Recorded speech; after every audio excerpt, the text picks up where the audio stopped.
My name is Eleanor Hart, and for more than 70 years, this lodge has been my refuge, my pride, and my proof that a woman can build something solid out of love and sweat.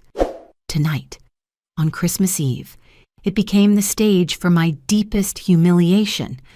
The room was glowing with strings of white lights, the scent of pine and roasted ham wrapping around us. I had set the table myself that morning, polishing the old silver Richard and I had received on our wedding day. Family was supposed to fill these walls with warmth. Instead, I felt a chill crawl down my back as my son rose from his chair and claimed the head of the table, as if I were already gone. "Nathan," I said softly, my hand resting on the arm of the chair that had always been mine since his father's passing. "That place is not for you." His eyes didn't blink. He glanced at his wife, Sloane, who gave the smallest nod. And then, without hesitation, he pushed me aside. My legs slipped. I fell hard against the wooden floor. The crack of the china plate I had been carrying rang louder than any carol playing in the background. For a heartbeat, the room froze. I looked up from the ground and saw the expression on my grandson's face, his fork hanging in midair. My granddaughter, Lily, had her phone in her hand. She had been filming the evening for a holiday vlog. Her gasp turned into silence as she captured every detail: my body on the floor, my son towering above me, and the cold words that followed. "This house belongs to my mother-in-law now," Sloane whispered just loud enough for the room to hear. "Get out, Eleanor." The sting of betrayal burned hotter than the pain in my hip. I had raised Nathan in these walls, taught him how to lay bricks with his father, how to sign his first paycheck. And here I was, sprawled on the ground, dismissed like an unwanted guest. I forced myself to sit up, my palms pressed against the floor that had carried the footsteps of 3 generations. My voice trembled, but I managed to speak. "You may think this house belongs to someone else, but you've forgotten the foundation it was built on." No one moved. No one spoke. Only the camera in Lily's hands kept recording, silent but merciless, etching this moment into something that could never be erased. I did not know it then, but that single recording would become my weapon, my shield, and the spark that turned a Christmas humiliation into the fiercest battle of my life. The pain in my hip lingered through the night, but it was nothing compared to the hollow ache in my chest. I spent the rest of that Christmas Eve sitting in the kitchen, away from the glowing tree and the soft carols still playing. The caterers moved quietly, clearing plates and wiping counters, pretending not to have seen what had happened. Their eyes told me otherwise. They would remember. Everyone in that room would. I washed a single glass with trembling hands, the water running hotter than my skin. My reflection in the window looked older than I remembered, as if the years had rushed onto my face all at once. When I finally went upstairs, the house no longer felt like mine. Every creak of the stairs, every framed photograph of Richard on the wall seemed to belong to strangers. Sleep didn't come. I lay awake, hearing the faint murmur of Nathan's voice in the study down the hall. Sloane was with him, her tone sharp, decisive.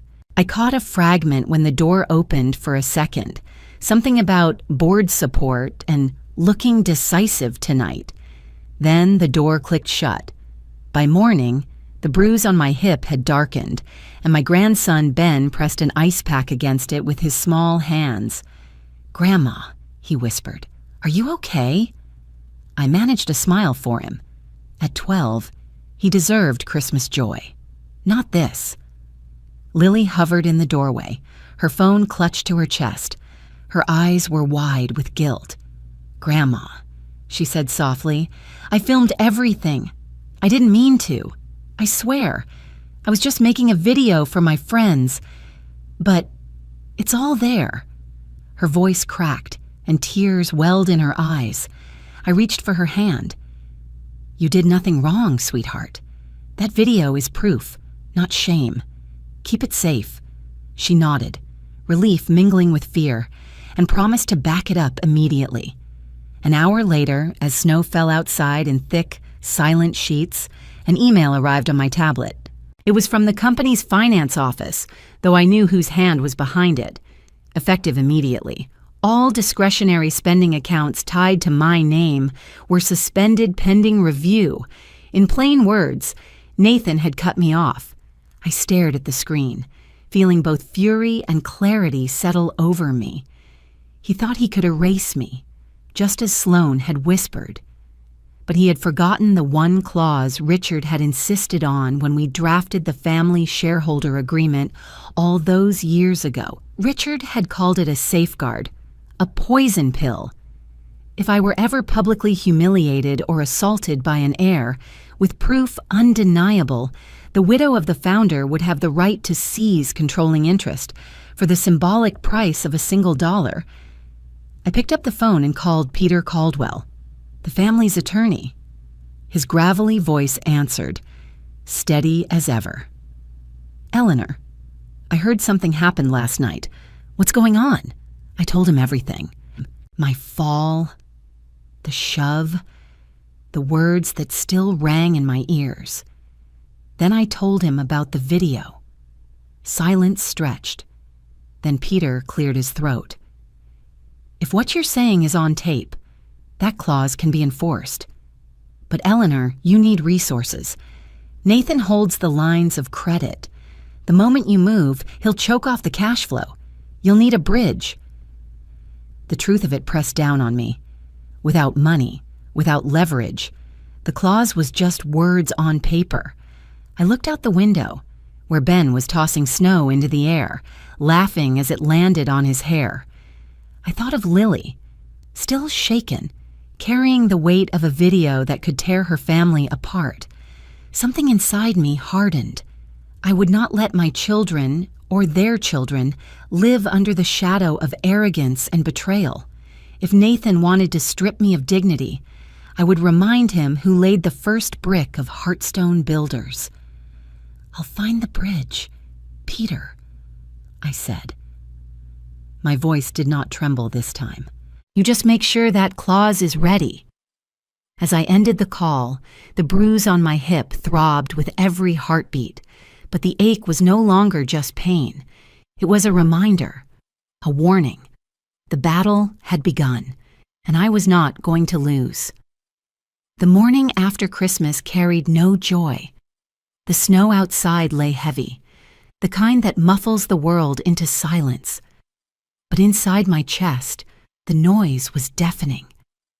Every step I took through the lodge reminded me of Richard, of the life we had built, of the family dinners that used to be filled with laughter instead of whispers and cold stares. Now, those walls echoed only with doubt. Nathan had moved fast. By noon, word reached me through a sympathetic accountant on staff. He was already positioning himself as the strong, decisive leader the company needed, and my emotional instability was being quietly circulated among board members. The sting of betrayal cut deeper when I learned it was Lorraine, Sloane's mother, who was spreading that rumor. She had called several directors, hinting that I was losing touch and needed to step aside before embarrassing the family. I refused to sit idle. I put on my heaviest coat and drove into Denver to meet with Summit First Bank. My hip ached as I walked across the marble lobby, but I ignored it. The banker, a young man no older than my granddaughter, smiled politely as he explained the terms of my rejection. My request for a bridge line of credit had been flagged by the company's CFO, Nathan's man. The words came wrapped in corporate courtesy, but the meaning was sharp and final. Without Nathan's approval, no bank in this city would lend me a dime. I thanked the banker, shook his hand, and walked back into the snow. Humiliation tried to claw at me, but I would not let it win.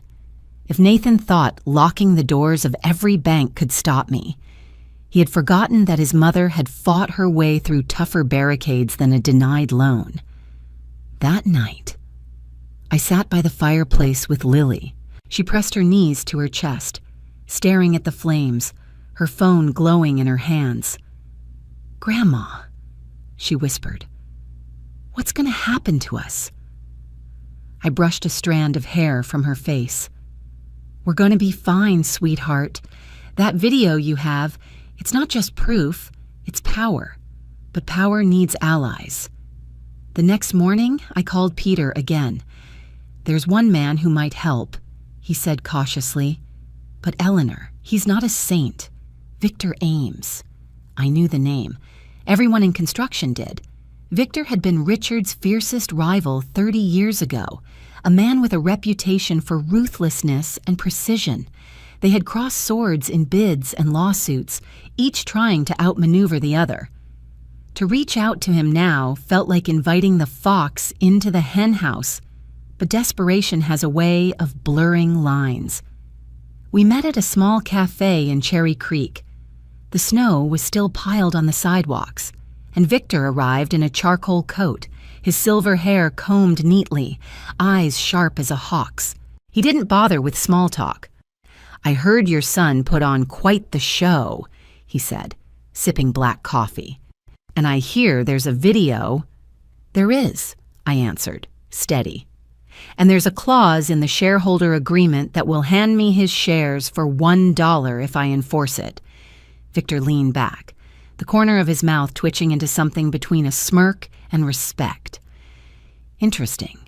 You'll need capital, lawyers, a media shield, and you know very well, Eleanor, those things aren't free. I'm offering 40% of my controlling interest after I trigger the clause," I said, my voice firm. "You'll get a seat at the table, but not the throne." For the first time, his expression softened. He tapped a finger against the table. "You always did have steel in your spine. Fine, I'll fund the fight, but on one condition. You don't use this to destroy your son in public. You win the boardroom, not the tabloids." I looked at him for a long moment. The fire in his eyes was still there, tempered now by years and scars. "I don't want revenge," I said quietly. "I want dignity. I want peace for my grandchildren." Victor raised his cup. "Then we have a deal." As I walked back to my car, a strange calm settled over me. I had made a pact with the devil. Yes, but a devil who respected rules. Nathan had shut the doors of the banks, but I had opened a different door, one that led straight to the battlefield he never saw coming. The snow crunched under my boots, each step deliberate. I could almost hear Richard's voice in the back of my mind. "Eleanor, when they push you down, you stand taller." For the first time since Christmas Eve, I felt taller than my pain. On the morning of December 27th, I woke before dawn.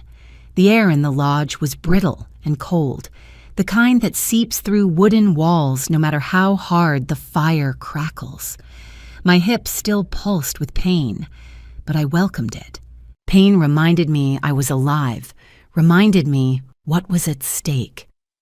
Peter arrived just after sunrise, carrying a stack of papers under his arm and the smell of stale coffee on his coat. We spread the documents across the dining table, the same table where my son had pushed me aside 3 nights earlier. The contrast wasn't lost on me. "This is the draft," Peter said, tapping his finger on the resolution. "Notice of an emergency board meeting, scheduled for December 30th at 10 a.m. The purpose, review of leadership conduct and shareholder enforcement." The words were cold and clinical, but I felt the weight of them. This was no longer just a family dispute, it was war, bound by signatures and sealed in law. We went over every line. The clause Richard had built into the agreement, his final safeguard, was clear. If the widow of the founder suffered humiliation or assault by an heir, and proof was beyond dispute, she had the right to purchase controlling shares for $1. My name, my signature, would set it all in motion. I signed the notice with a steady hand. Peter gathered the pages into a manila folder. I'll circulate this through DocuSign today. Every director will receive it. They'll have no choice but to attend. After he left, I wrapped my scarf around my neck and drove with Lily to the precinct in Boulder. The building was plain brick, unremarkable. Yet the moment I stepped inside, I felt the gravity of it. We weren't here to press charges.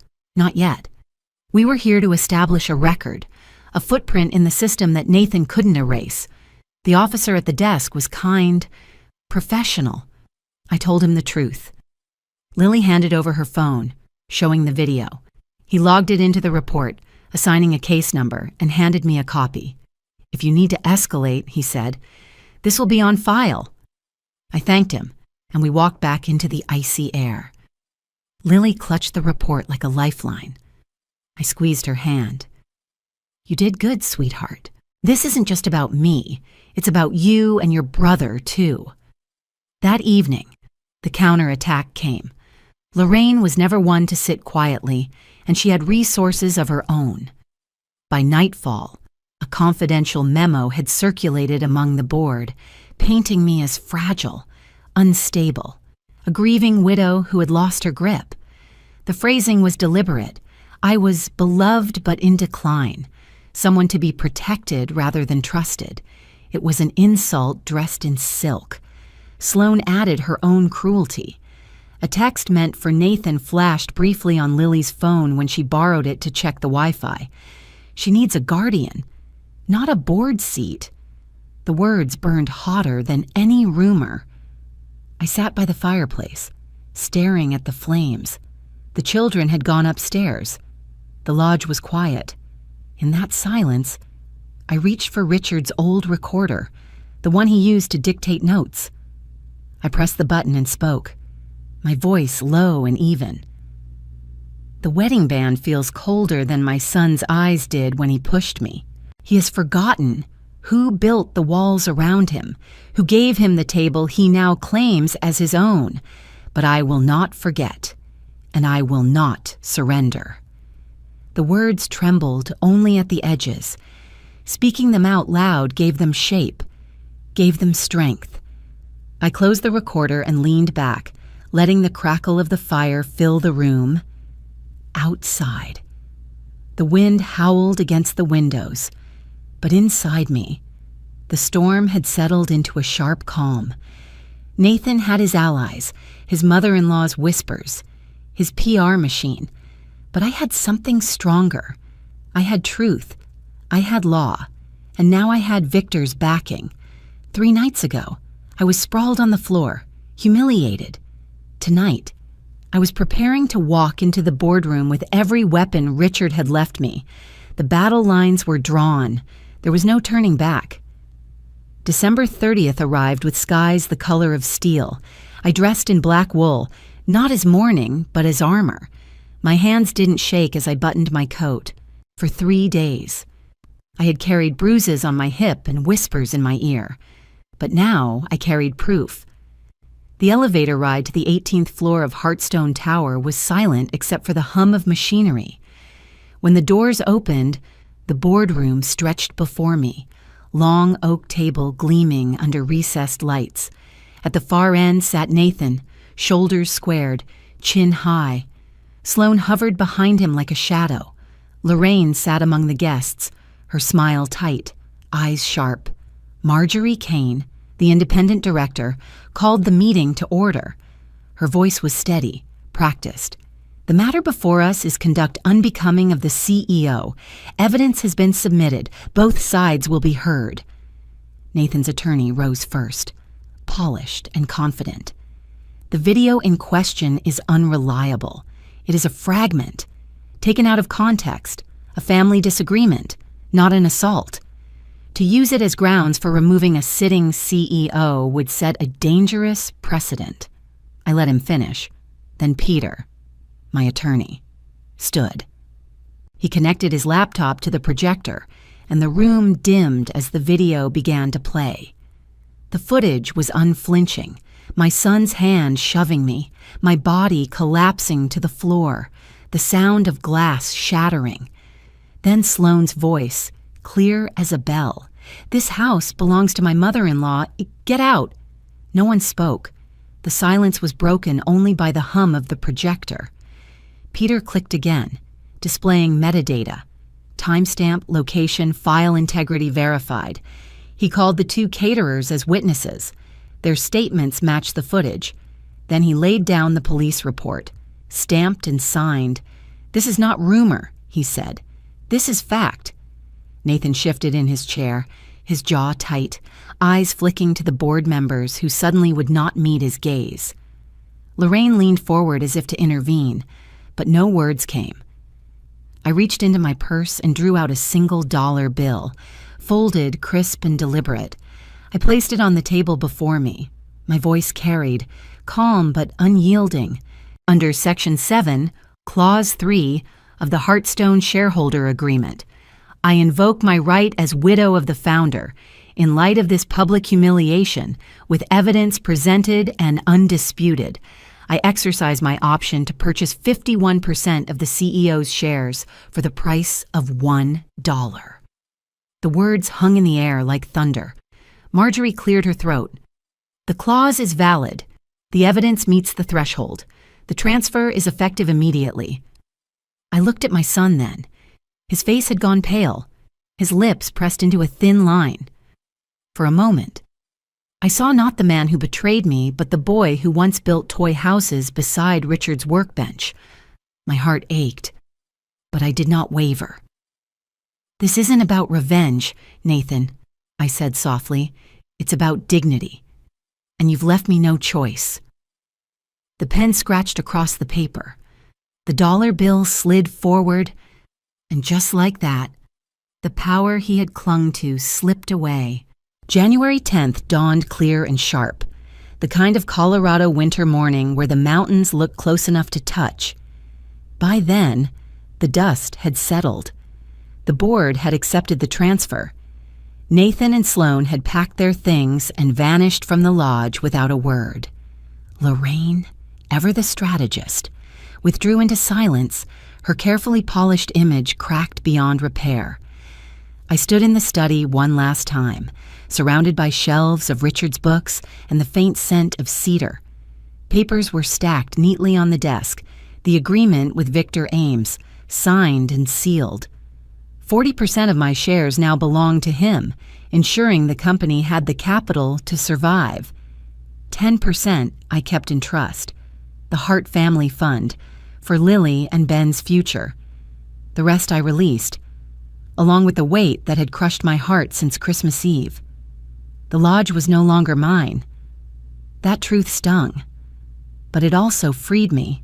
I moved into a small cabin in Estes Park, a place Richard and I had once retreated to when the city felt too loud. The cabin overlooked a frozen lake, and at night, the stars spilled across the sky like spilled salt. It wasn't a mansion, but it was peace. One Saturday, Lily and Ben arrived, their laughter filling the quiet rooms. We worked together to mend an old rocking chair Richard had once built, the same chair that had splintered during the chaos of that terrible night. Our hands moved in rhythm, mine steady, theirs eager. Piece by piece, the chair took shape again, stronger than before. As the last nail slid into place, Lily looked up at me. "Grandma," she said softly, "do you miss it?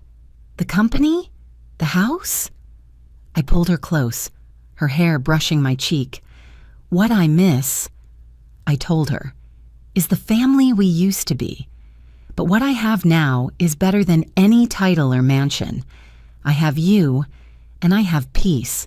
The rocking chair creaked gently as I lowered myself into it, the fire warming the room, the sound of the children's laughter echoing against the cabin walls. For the first time since that night, I felt whole. I didn't keep the throne. I kept the table. And that, in the end, was enough. Thank you for watching.